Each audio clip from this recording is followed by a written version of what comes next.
Pernah nggak Anda pakai AI, kemudian ya itu jawabannya benar-benar membuat yakin banget, bahasanya keren banget. Tapi sesudah Anda lihat, kemudian Anda tanya ke orang lain, kok salah total ya hasilnya? Atau yang lebih serem gini, AI-nya itu ngarang data. Yang lebih ngeri lagi, AI-nya ngarang hal yang sesuai dan yang tidak sesuai dengan regulasi. Di video ini kita akan bahas tentang kenapa AI mampu berbohong. Dan yang paling penting adalah bagaimana supaya bisnis Anda nggak kena getahnya. Yuk kita mulai.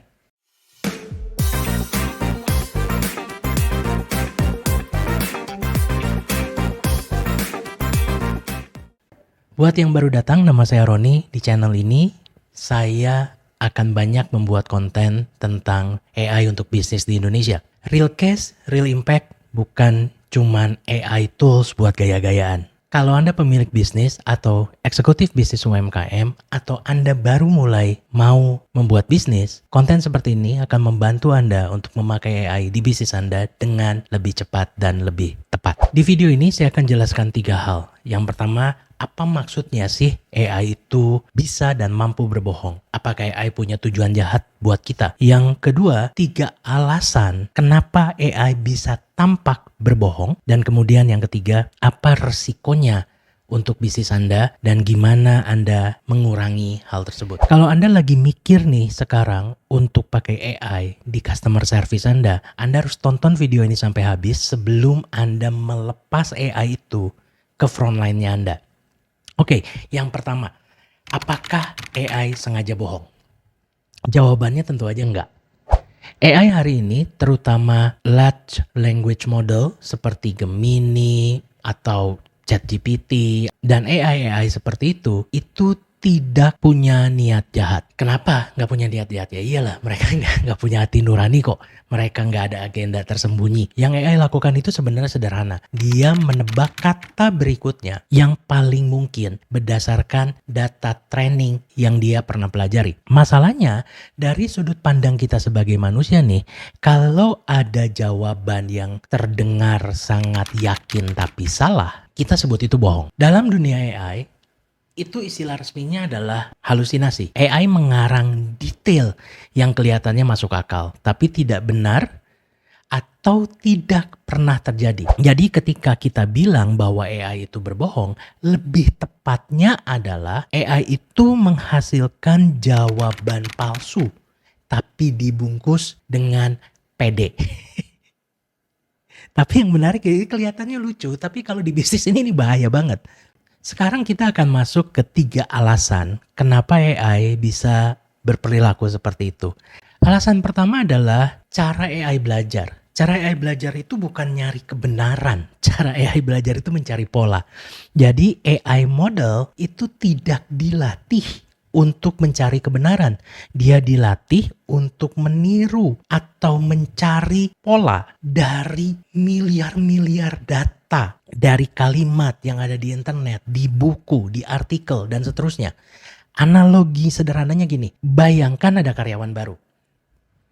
Kemudian dia hafal tuh semua email yang pernah dikirim. Dia hafal SOP. Tapi dia nggak pernah ikut strategic meeting.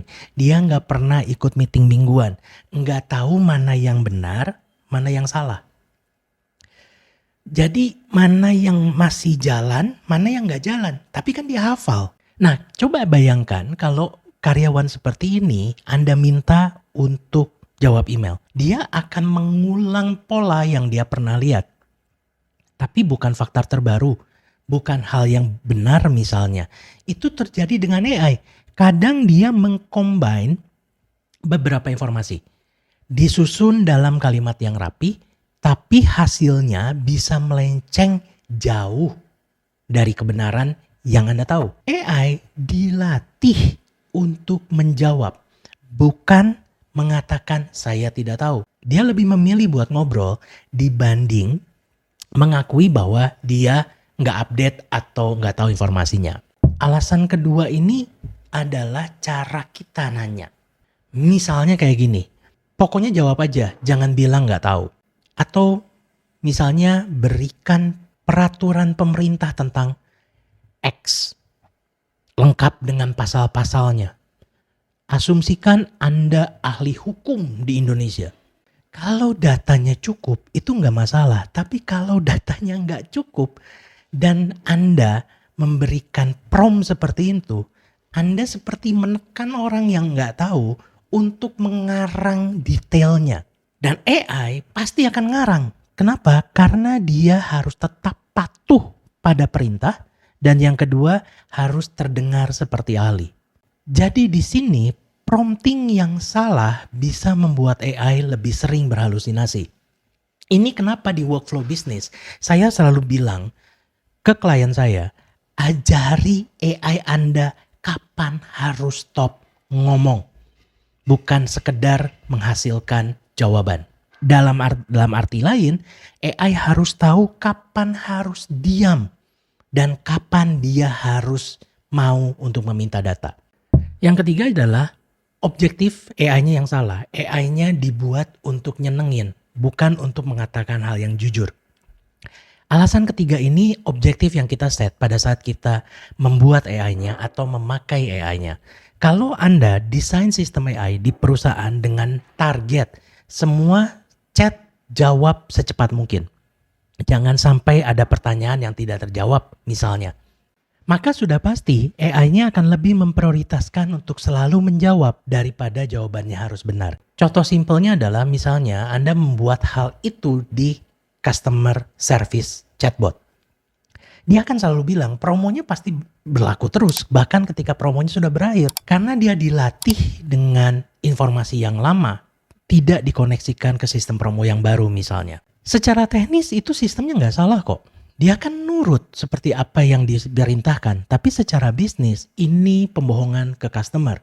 Jadi kalau objektif sistem AI-nya yang salah, hasilnya adalah AI akan jadi pembohong yang efektif. Sekarang kita lihat konteks di bisnis UMKM Indonesia. Berapa contoh yang saya sering lihat sendiri. Contoh yang pertama adalah di customer service. Perusahaan pakai AI dan AI-nya untuk jawab WhatsApp secara otomatis. AI dilatih dari chat yang lama tapi nggak dikoneksikan nih ke data stok, ke harga terbaru, ke syarat promo misalnya. Akibatnya AI akan janjikan diskon yang nggak ada biasanya. Kemudian barang ada nggak ada dia akan bilang barang ready. Dan customer akan merasa dibohongi. Padahal manusia nggak pernah ngomong kayak gitu. Akhirnya orang malas berinteraksi dengan AI. Atau yang saya lihat lagi dalam hal kebijakan misalnya. Anda di perusahaan memakai AI, kemudian Anda bilang ke AI-nya buatkan draft kebijakan HR sesuai dengan aturan pemerintah Indonesia. AI bikin dokumennya rapi banget dan meyakinkan. Tapi hasilnya beberapa pasal itu nggak ada sebenarnya di undang-undang atau beberapa rujukan salah. Tapi kan masalahnya terlihat seperti profesional. Kalau ini langsung dipakai tanpa kita cek dulu ke orang yang ngerti, resikonya bisa masalah hukum. Yang paling sering dilihat dan sering banget kita mendengar komplain tentang AI adalah pada saat AI dipakai untuk merangkum laporan keuangan. Kalau data inputnya dan mappingnya salah, AI bisa salah baca angka tapi tetap bahasanya oke banget meyakinkan. Terlihat di grafik di bawah ini bahwa profit Anda secara keseluruhan 30%. Bahasa meyakinkan plus angka yang meleset itu kombinasi yang fatal banget. Jadi, apa resikonya bila AI di perusahaan Anda itu berbohong? Yang pertama, reputasi rusak udah pasti. Customer merasa dibohongi, trust turun, atau pindah ke kompetitor. Resiko hukum, janji promo, syarat dan ketentuan, info legal yang salah, itu bisa jadi kasus. Keputusan manajemen yang salah diambil dari ringkasan AI yang keliru. Dampaknya bisa macam-macam, bisa ke hiring, bisa ke investasi, ke pricing, dan banyak hal lainnya. Dan ini yang paling bahaya, tim nggak percaya sama AI. Sekali dua kali AI kena gap, dia bohong, tim Anda akan menganggap AI itu sebagai mainan, bukan sebagai tool yang serius. Padahal tujuannya jelas, kita memakai AI itu untuk membuat workflow kita lebih bagus, bisnis kita lebih bagus, bukan buat gaya-gayaan, bukan sekedar keren-kerenan punya AI di website misalnya. Sekarang kita ada di bagian yang paling penting. Gimana caranya supaya AI di bisnis Anda nggak jadi pembohong profesional? Saya kasih beberapa prinsip praktis yang bisa Anda lakukan. Rule nomor 1 yang saya selalu pakai di perusahaan. Perlakukan AI seperti orang magang, bukan sebagai direktur. AI itu levelnya orang magang yang pintar, bukan decision maker. Artinya dia boleh menyiapkan draft, dia boleh bantu research, dia boleh bantu jawaban customer di first layer. Tetapi keputusan penting, kebijakan penting, janji ke customer, semua harus disetujui dulu oleh manusianya. Yang kedua, batasi sumber kebenarannya. Pakai knowledge base, bukan AI yang tahu segalanya. Jangan biarkan AI mengarang dari seluruh informasi yang dia tahu di internet. Lebih aman buat knowledge base internal, SOP, FAQ, kebijakan katalog produk. Semuanya Anda berikan untuk dia pelajarin. Hubungkan AI ke knowledge base itu. Kemudian knowledge base itu yang diupdate. Atur supaya AI hanya boleh menjawab berdasarkan dokumen tersebut. Nah tapi gimana kalau apa yang ditanya nggak ada di knowledge base? Ajari AI-nya untuk bilang, maaf saya nggak tahu, tapi tim kami akan segera menghubungi Anda. Itu jauh lebih aman dibanding AI disuruh untuk ngarang. Hardcode instruksi yang sangat jelas. Kalau tidak yakin, bilang tidak tahu. Di sistem prompt atau sistem message bisa Anda tambahkan seperti kalau Anda tidak yakin 100% atau informasi tidak tersedia di dalam data yang diberikan, jawab saya dengan tidak tahu. Dan minta konfirmasi dari saya, jangan mengarang. Ini sederhana, tapi ini bisa mengurangi halusinasi sampai dengan 80%. Kalau sistemnya didesain dengan benar. Yang keempat, logging dan review berkala. Jangan deploy AI lalu tinggalin. Log semua percakapan AI dengan siapapun. Setiap minggu ambil sampelnya, cek apakah ada jawaban yang berpotensi bohong. Tandai, perbaiki knowledge base-nya dan update prompt-nya. Anda harus berperan seperti mentor untuk anak magang tersebut. Koreksi, jelaskan, upgrade pengetahuannya. Sederhana, sama aja seperti Anda mempunyai anak magang. Kemudian yang kelima, edukasi tim. AI itu bukan mesin kebenaran. Latih tim Anda untuk selalu tidak mengcopy paste jawaban dari AI tanpa dibaca. Selalu tanya, apakah ini make sense enggak?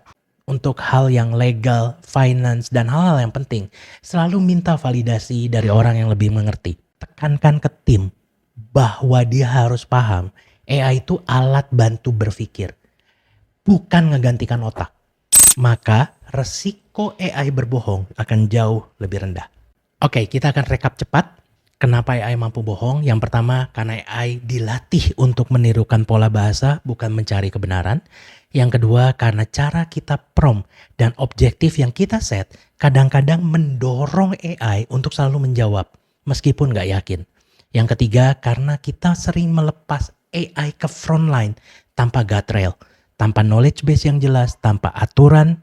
Kalau tidak tahu dia harus diam, tanpa review berkala. Intinya apa? Intinya AI itu powerful, tapi harus didesain dengan benar.